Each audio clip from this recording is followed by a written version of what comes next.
This is Global TV's second episode with Dr. Mukesh Sharma. And the first episode was done by my mentor, Mr. Tom Syriac. He did it from Muscat. And that was a beautiful episode that you can access in YouTube and Global TV. You can search for unique interactions with Tom Syriac. And you can put Dr. Mukesh Sharma also, and you get the episode. You should definitely watch that episode. This episode is an unprepared episode. It's a casual episode, just like a conversation. And the theme that is on top of my mind is the power of storytelling, the opportunity for real storytellers. In our country, we can have a storyteller in every village, because every village is having plenty of success stories.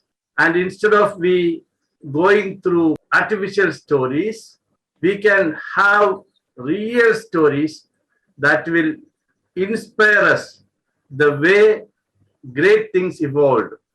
To cite an example, story of Dr. Mukesh Sharma crossing from one train to jumping to another train in itself is such a wonderful story, which for me, ever inspiring. Let us start our conversation with that story, sir. First interaction with Dr. V. Shantaram. Okay. Yeah, that's an interesting story. I passed out my graduation around 1970, 75, 76, I remember. And then immediately I joined Lucknow Doordarshan as a casual artist, mostly reading news and sometimes weekly only.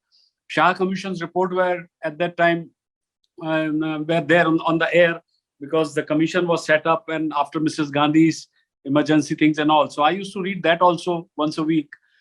And then it so happened that there was a post advertised in the newspaper that the Children's Film Society, which is an autonomous body of INB ministry, is looking for a production officer.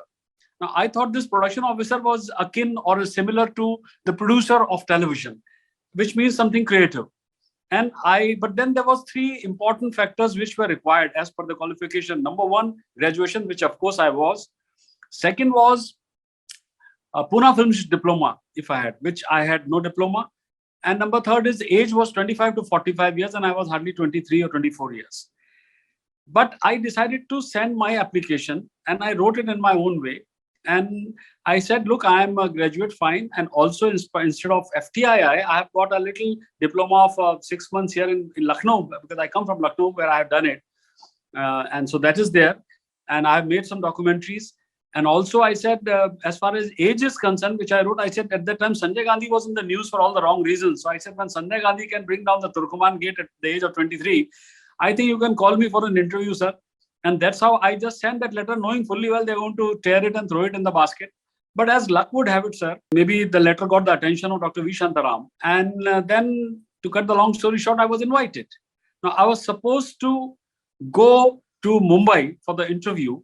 And this one, I still remember very clearly. It was 29 July that I joined, which means 27th I was supposed to go, which was a Saturday. And the train from Lucknow would leave at about 10 o'clock and reach next day in the evening to Mumbai around 4 o'clock. And then Monday was my interview. So everything was set. And as luck would have it, my sister started crying and all that, elder brother, already he was in Mumbai. My elder brother was in the Bank of India. And he has gone. You will also go. I'll be left alone. Why are you going there? And why you want to do this and all that? And she started crying. And again, to cut the long story short, I missed my train. When I missed my train, then my dad said, at least by evening, I think better sense prevailed in her. And then I was allowed. But then I had to rush to Delhi then by a train. And from Delhi, I was supposed to then take a flight. And my father, I remember at that time, the flight from Mumbai to Delhi was costing about 800 rupees. And my father's salary was around 1200 or something. So he gave me 800 and there was no other savings. And also I was a little emotional. I said, but I'll try and take the train. He said, no, you take a flight and reach on time. So anyway, I took that Lucknow mail and then I reached Delhi. And as the train was entering from Lucknow in the yard to Delhi junction. And from there, Frontier was coming out for Mumbai. And I very clearly remember I jumped from this train And, took the next train. I just went inside, and the TT immediately, he just caught up my collar and said, "You want to kill yourself? And what are you doing?" And he gave me a solid reprimanding.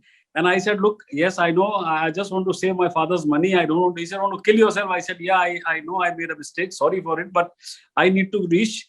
So this train will reach next day, 8 o'clock. I said, I'll take my chances because the interview was at 10 o'clock. So I thought I should be on time, not realizing the train can also be late. It was a Sunday and there was a lot of rain happening. July is a time where Mumbai, and this is the first time I was coming to the city of glamour and city of opportunities. And I had never seen it. And I got down from Bombay Central, and here I am standing there. And, and the complete rain was lashing, actually. It was so bad. And a guy from UP who's never been outside Uttar Pradesh was totally lost. Fortunately, my brother used to stay close by from that place. He was himself a paying guest because he had just joined the bank as a probationary officer. So he had told me how to, reach the place without taking any cab. It was at Grant Road, which is not very far from Bombay Central. So I walked down and reached there, and he was all worried because we haven't had any mobile. There was no telegram to be sent. There was no way to inform him. So he was a little worried and all. But I said, now, whatever it is. And we had to come to I don't know if you are aware of Mumbai, in Worli somewhere, which is now Nehru Planetarium is there. So NFDC building, I was invited for the interview, and that NFDC building at that time was known as the Film Finance Corporation. It was not NFDC. And Dr. V. Shantaram, and he was the chairman of Children's Film Society. We had one lady, Parvati Menon, who was a producer in charge of Children's Film Society, who was also the first lady from FTII who was in the direction course. And there were a couple of other people, HR and all that people. And here I was, if you can imagine, Mr. Paul, I used to have very long hair at that time, very long. So behind, if you see, it looked like a girl, but I was just sporting them. And then I had mustache, and my sideburns were this big, and as you can see, so I thought I was the most handsome man in the country, but I knew how foolish I look when I look back today. But anyway, I was there with my tie and all, and I reached there, and as soon as I sat, there was a call, Mukesh Sharma. I said, oh my God, before I could gather myself, I found myself inside, and I found sitting in front of Dr. V. Shantaram. Now, I'll go back a little from here for the benefit of those, that what I prepared there when I was here. Apart from that, I said, call me, but I should have done some homework. So it so happened that that time, there used to be a magazine known as the Illustrated Weekly of India, which was run by the Times Group. And this magazine carried an article on Dr. V. Shantaram, which was written by no other person than MD Kamath himself, who was the editor of Illustrated Weekly. So, and it was a front page story, and Shantaramji is like this, he's sitting, and my aims and ambition, children's cinema, it was about 4 or 5 pages, all detailed, and all his ideas, what he wants to do for the children's film movement. I went to that Amiruddin library in Lucknow and picked up that magazine. I remember seeing it, and that was one great thing, that I used to read a lot of paper and magazines, so I would remember that I had seen it somewhere. Fortunately, I found that copy. I crammed up the whole thing. I read. So actually, I learned what Shantaramji was saying and what are his views. So now back in the interview, when I was sitting here, and when they asked me, he said, you're from Lucknow? I said, yes. Well, have you made any film? I said, I made a documentary for Doordarshan, Lucknow, and I'm working there as like this. Oh, you are a newsreader also? Shantaramji was impressed. Oh, how old are you? I said, sir, you're very young. Okay, good. So he was trying to, if you can see, making me comfortable. And if you could see other people, they were looking as if, I don't know from where this animal has come from, with zoo. And then Dr. Shantaram said, okay, Sharma, tell me, he used to call me Sharma, what do you think about children's cinema? I said, sir, I'm always for it, because if we can bring films to children from the basics itself, from the beginning itself, some film especially made for them, it will give them some molding rather than just have commercial films already. So all that he was talking, do you think children should come to cinema? I said, no, sir, cinema should go to children. Now, this was his view. He said, how do you think? I said, well, we can take mobile vans in the villages with 60mm theater. That's good. And what else? Well, and sir, I said, we can show these films. What we have Raja Rani ki kahani, Pasina, Raja Rani ko chahiye pasina, we have Kutte ki kahani. Now, all those films which Children's Film Society has made, I had crammed up and I started. Oh, so you have seen these films? Yes, sir. Good. Where did you see? I said, morning shows in the cinema hall. Okay. So I said, sir, morning shows once a week is not good enough. We must reach children. No, I agree with you. And that is how, again, to cut the long story short, I was talking Shantaram, and he was, yeah. Then he said, if I give you 1,600 rupees, at that time it was a big amount, is it okay? I said, sir, I'm fine. You have place in Mumbai to stay? I said, yes. When can you join? I said, immediately. Good. He just stood up. He said, okay, fine. Then I think he's fine with me. Then others said, sir, but no. I'm the chairman. I have to decide now. So I think I will train him. he will come to Rajkamal and he will get a training, and Children's Film Society will get some a person who can really start afresh. Sharma, so tomorrow you come to Rajkamal. And he just stood and walked out. Now everyone was looking at me and I was actually pinching myself. I said, what has happened? Is it really this has happened or it's a dream? 1,600 rupees. I mean, I was having more than my father. So anyway, I came out. My bhabhi had taken me with me for this interview. She said, "What happened?" I said, "Looks like things have done." What me? I said, "I was number 2." He said, "No, I saw Shantaramji going." I said, "That's what I'm saying. I don't know why he's going." Though he says that I should join from tomorrow. Really? Where is the letter and all? I said, "I don't know. I'm just right now waiting." Then somebody came out. He said, "Wait for some time." And I would then, they gave me a temporary letter in my hand. Tomorrow we'll issue a proper thing and all that. And then next day I reached Rajkamal studio. I remember still it was a huge place and the door would open automatically and Shantaramji, and here Shantaramji busy writing like this, and I was standing there, and then he looked at me and then he worked. He said, you sit down, sit down. Then I again sat for about 2 minutes. He did not say anything. Then he opened up. Look, I have taken you from so many people because I feel you have got that passion, you have got that energy, you have got that charge with you. You can really do it. And I'm very happy that your views are more children's, for the betterment of children's cinema, which was, of course, Shantaram's views, what views I had. And but Sharma, you are a young guy. Okay, meri naak nahi katana. These were I remember, I have taken it from so many people, and you start working. But what I'll do is, since you are a little new, I will put somebody with you, an old man who was the chief recordist in Films Division, who retired, Mr. S.D. Patil. He will train you in 6 months, then he will go. But you will have the account, everything will be in your name, but he will give me a report. In 6 months' time, if I find your report good enough, you continue, otherwise you go. I said, yes, sir.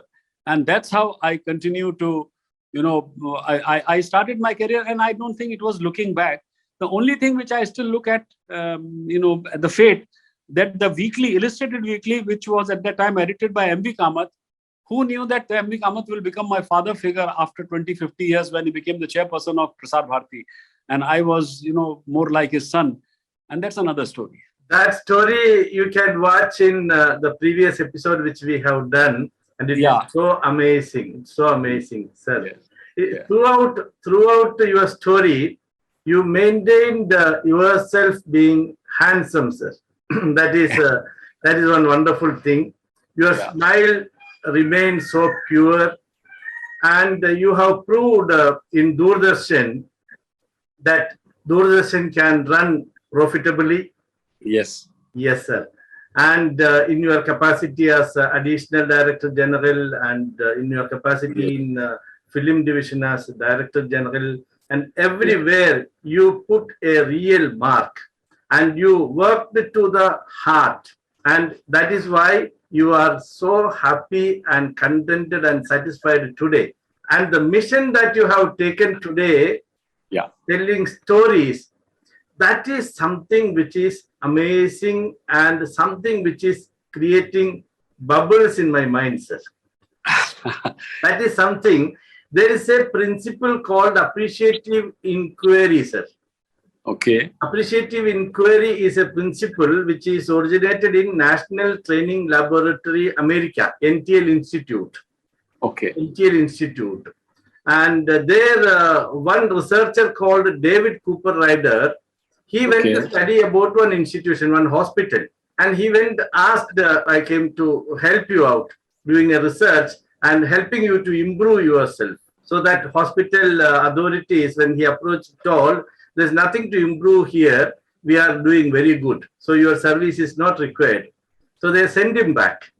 Okay. So his mentor guide was from UP. In America, one Suresh Srivastava. Okay. And David Cooper Ryder is an American. He went and told him, I did not get an entry there in the hospital because they told there is no defective to set right here. So you have nothing to do. Yeah. So he told, then go back to them, ask them the secret of their success. How did they achieve success?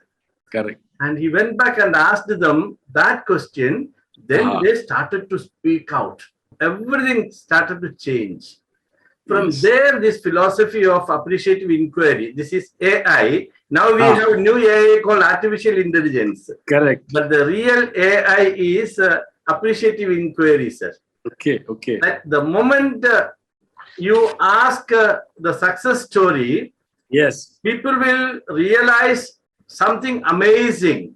Yes. And with that, we will be identifying the life-giving forces of each person. Yes.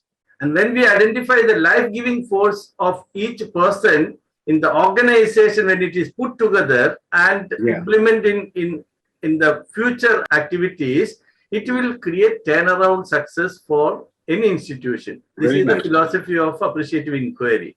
Very And nice. sir, as you search in Google, if you search for Imagine Chicago is a large model which is done in the principles of appreciative inquiry. Okay. Yeah. People simply started to gather and started talking about the positives, and they started thinking about the possibilities without any agenda, without against anybody, no criticizing anybody, no questioning anybody. What are our strengths and Okay. what we can do to help transform Chicago? That was the topic. Okay. And Chicago was an underworld city in Yes, that time. yes, Yes, sir. yes. Yes, sir. And this process transformed Chicago. It's a real example. And this philosophy, when we implement in media, this is what my inspiration from Dr. Kalam. Dr. Okay. Kalam's Tel Aviv speech, that is what inspired me to start the first internet TV in India, sir. Global TV is the first internet TV in India. Yes. Yes. But Dr. Kalam asked, that day he was in Tel Aviv, lot of bombing, this, that, and all were happening. He could see from the hotel room what is happening in the sky, but he could not understand what was that. So next day he took the newspaper and started reading to know what had happened last night in Tel Aviv. But he did not see anything of that. The front page of the newspaper, the half page top story was of a farmer who converted a barren land into a fertile land. So that was a half page story. And when he went on searching for this story of this war fight, he went everywhere and found the story like a small one column story inside, like an obituary story. So this is simply, he asked, why can't Indian media follow this? Why can't we go for positives? I was working in Indian Express in those days, sir. Yeah. So that inspired me, and the whole story of Global TV is in that line. We released a prayer song composed by Dr. Kalam himself. See, if you see 30 years back, 40 years back, there were only few jobs. Doctors, lawyers, chartered accountants, or few kind of jobs. Everybody wanted the children to become this, that, and all for limited. There were no diversification opportunities were not there. Today, everything is an opportunity. I myself is into 16 jobs because of each area complementing like that. It is like that. So my point specifically here is, suppose we create a job profile, a career profile. It can be an alternative income opportunity also. Need not be a permanent kind of regular kind of income. It can be an additional income, alternative income opportunity also. Why can't people train themselves to become storytellers? And they should tell real success story of the people around them. For example, a village, people who have gone elsewhere and did all kind of challenges and they overcome that challenge and become successful. When we tell that story, how much they will be. So my mentor in media, one of them say, the next best to an achievement is appreciation to that. Yes. Sir. So what is your suggestion about using real storytelling as a platform for appreciating people, inspiring people, and also to create a career profile for people? Immediately what comes to my mind is, I may have a very good story to tell, but I am not a good communicator. So I would need hand-holding, which means I would tell my story to someone who will narrate it on my behalf and tell that story. And it is found that sometimes, yes, it is God-given that everyone cannot be a good communicator. This is inbuilt sometimes. Some people achieve it through their sheer hard work and learning. Now, in our time, Mr. Paul, what has happened was, concentration was given more on things like learn your tables, correct pronunciation, correct way of telling things. If I'm speaking, say, Tamil, I must speak the correct Tamil. If I'm speaking Bhojpuri, I must speak correct Bhojpuri, or any language for that matter. Because what happens is, in Hindi, there is a saying, khag jane khag ki bhasha. Khag means bird. A bird understands the language of the bird. Why the news channels became so much successful in their own storytelling way, where you find a Punjabi channel, a Marathi channel, a Telugu channel, forget Hindi, English, a Tamil, whatever, because they could connect like a bird with another bird. It was easy for them to tell the story. Arey bhaiya, aapko malum hai na? No, a Doordarshan would never talk like this. They would have upper stiff lip. But that goes against, as I said, whatever I said, the learning, that the pronunciation, all that is fine. But when you're going to talk and tell the story, I must be able to grasp it. I must understand. So for me, the immediate thing is hand holding. Somebody must be able to narrate it. That is why you need an interpreter to tell a good story. Well, so and so is saying this, and I would like to tell it like this. It's a fantastic idea, because this is one of the reasons, Mr. Paul, that today biopics are more successful than fiction. Any biopic, hardly I would find any failure, whether it's a biopic on a Milka Singh or a Dhoni, or a biopic on anybody for that matter. Shakuntala Devi, there's so many biopics are coming. This is because their story is very original. These stories are never copied. My story is, I don't think anybody would have this story that I miss a train and I run like this. Even if it is 1 in a million, I may coincide with another story similar. Yes. So that means the originality of such biopics, such stories, such narratives will definitely go a long way. It is no doubt about it. And it is just, as I said, you need sometimes you will need somebody to narrate it for them, to ensure that the message is sent across clearly. Two terms which came in our discussion. One, you made a passing remark about concentration. Yes. And yes, sir. Another one is communication. Now, you made it very clear. If you can't talk, let somebody else talk. Give them the good story. You have a Correct. story, real story. Let someone who can present it nicely present it. So I'm using the word hand holding. That's why. Yes, sir. Yes, sir. So the storytelling is thus become a profession by itself, like content writing and preparing speeches, all those things. Anything like storytelling is a wonderful profession in that way. The people who tell stories in nice way, that is how you are getting that kind of impression, that kind of response from the people, sir. Yes, telling nice stories. For me, mother is the best communicator. You told it. Correct. Talking in the language of the listener is very important. Yes. And a child, when they are not able to speak a word out, the mother go and pick the first sound come from the child, speak that child and take the child from there to come up. I tell as a joke sometime, whenever I meet English grammar teachers, I tell somebody, if I get a gun and license to kill 3 people, I will kill 3 English grammar teachers. I told it to one English professor. Then I told her, I will not kill you because you are so beautiful. So she was okay.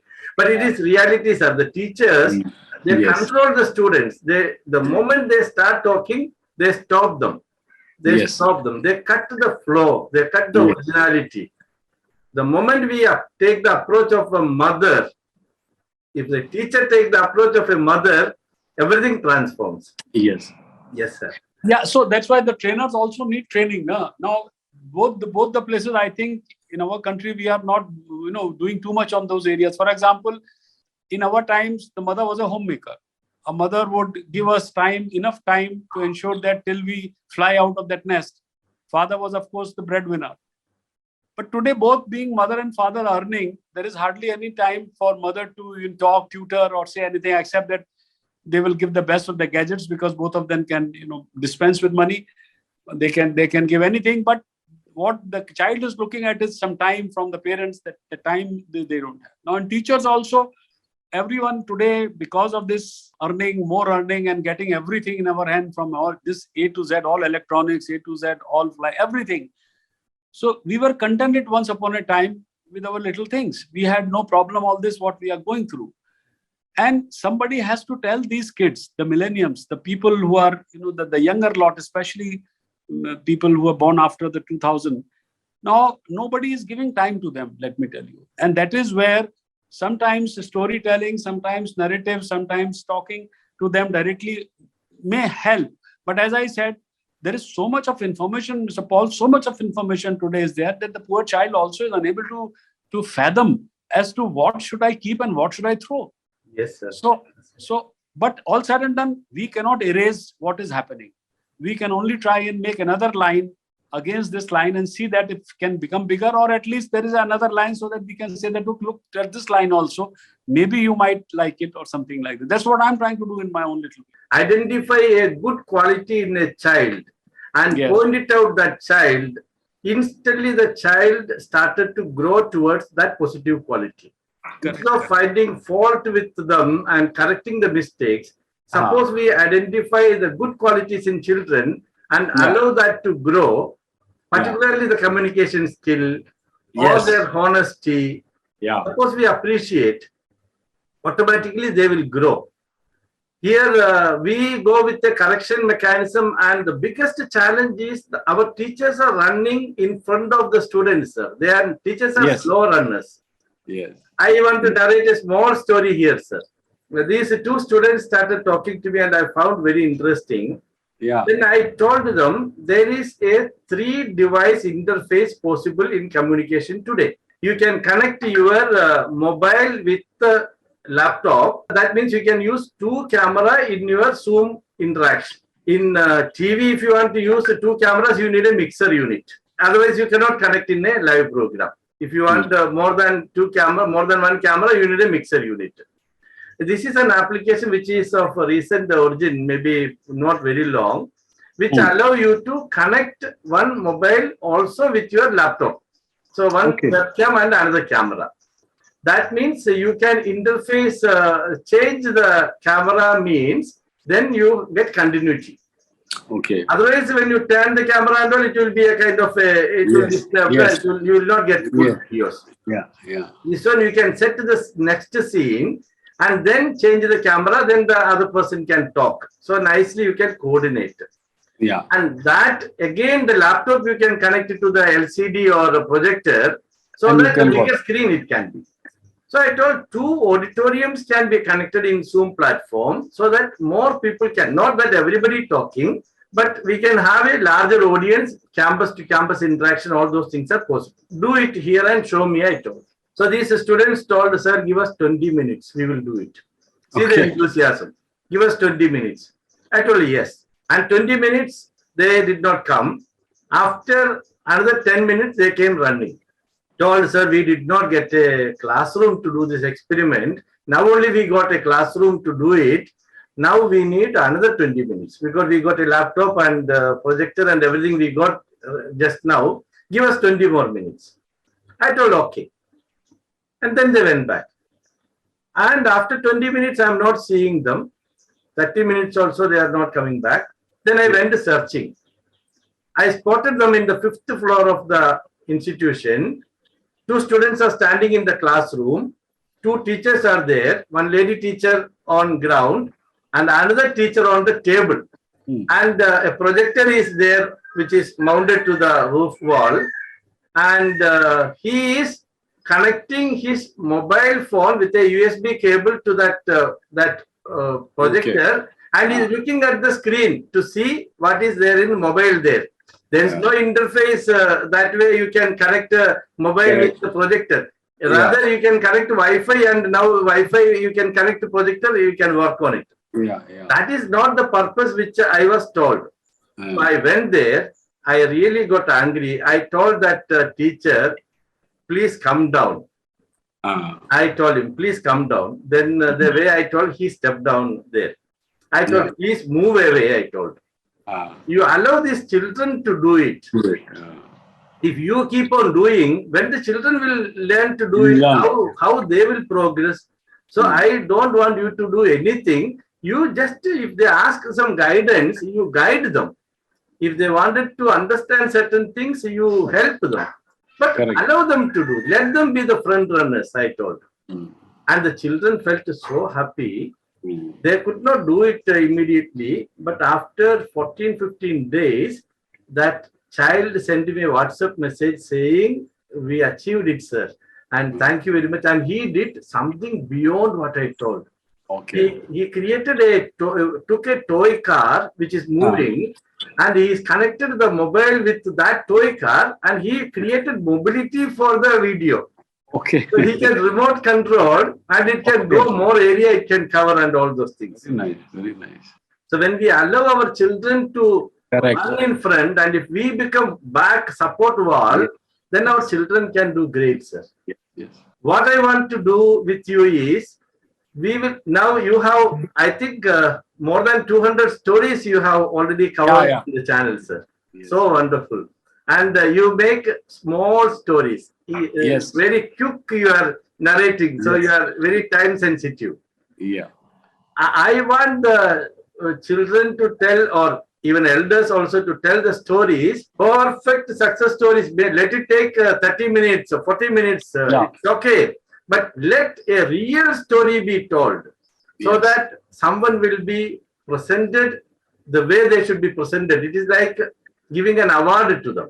So I am going to give you a phone number in this conversation, so that anybody who wanted to practice storytelling, a person who is practicing storytelling is going to become one of the wonderful communicators. Yes, yes. And best communicators are the people who are going to rule the world. Correct, correct. Storytellers are there going to rule the world. You're absolutely right. Yes, sir. And anywhere in the world, in the organizations, any organizations, any nation, everything is built on storytelling.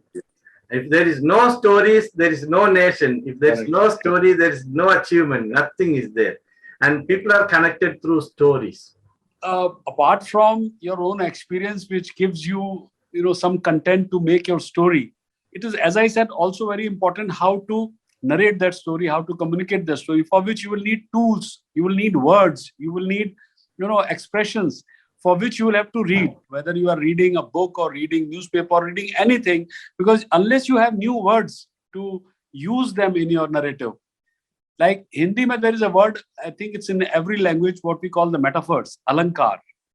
Now, the language has to be beautiful, the way it has to be narrated, but you'll have to use so much of examples. Now, today, I find hardly anybody talking, give me an idiom or a proverb while talking, which is very important in your storytelling. For example, I used to tell in Doordarshan, when I would ask them that this job has been done. So he would say, "Sir, so-and-so did not come or did not happen, so it did not." I said, "Tell me, if the cock doesn't crow in the morning, that doesn't mean it's not going to be daylight. It is going to happen. The murga nahi bolega, to subah nahi hogi, aisa nahi hota hai, Raja." So these are the things which is, again, I'm finding missing. My only conclusion is, if you want to become a good storyteller, you must ensure that you have power of words with you, how to use them, how to place them correctly, how to bring about where to give a pause. Because then only, because see, even if you have seen on a road, if a person is trying to show some monkey game or something, he would use his tools first to make them sit down to attract attention, and then he starts narrating it. So, which is very important, Paul, I feel. So thank you very much, sir. We will carry forward this storytelling dream, creating opportunity for people, and we will create storytelling teams across the country, sir. So before I part, I'll just tell you a small story. Please, sir. So that you can, and because we are talking about the teachers and the student and the impressions of teacher on the students, how do they grow when they are having a right teacher.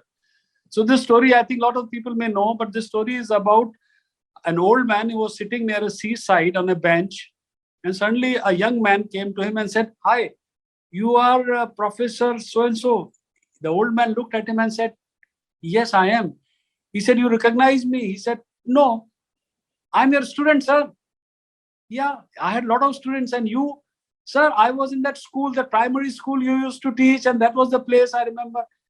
He was saying, yeah, what is your name? He gave his name. He said, "Oh, yeah, faintly I remember. No. So tell me, what are you doing?" "Sir, with your blessings or whatever it is, I've also become a teacher." "Why? Why you became a teacher?" "Sir, it is because of you." "What did I do?" So you remember in our class one day, one of the boys whose parents are very rich, he was wearing a watch, a very expensive watch. And I was bent upon, somehow I wanted to see to it that the watch comes to me, and I was bent upon stealing it. "So, sir, what happened then?" Then that I stole that watch, but I never told anyone. And the boy came to you and said, my watch is missing and somebody has stolen it. So you immediately said, okay, if anybody has taken, please return, but nobody. Then he said, okay, you look at the wall, everyone, and start. I'll search. The search, you found the watch in my pocket and you kept it. And you never told anyone about it that I had stolen one. And that's what said, this is our teacher is. He said, but I don't know, you were the one. He said, yes, sir, I was the one, you took the watch. He said, well, when I was doing this, I was myself, I had closed my eyes. So I didn't want it to, take any impression that I know about it. So this is how a teacher has to be. There are great teachers. Yes. I have written a book about one of such teachers, sir. And, and his students were pouring support for that book. Yeah. And when they come back, and that teacher is 80-year-old now, 81-year-old, his friends come and touch his feet. Yes. And they say, all your blessings, we are now. That kind of teachers are there, sir. There are teachers.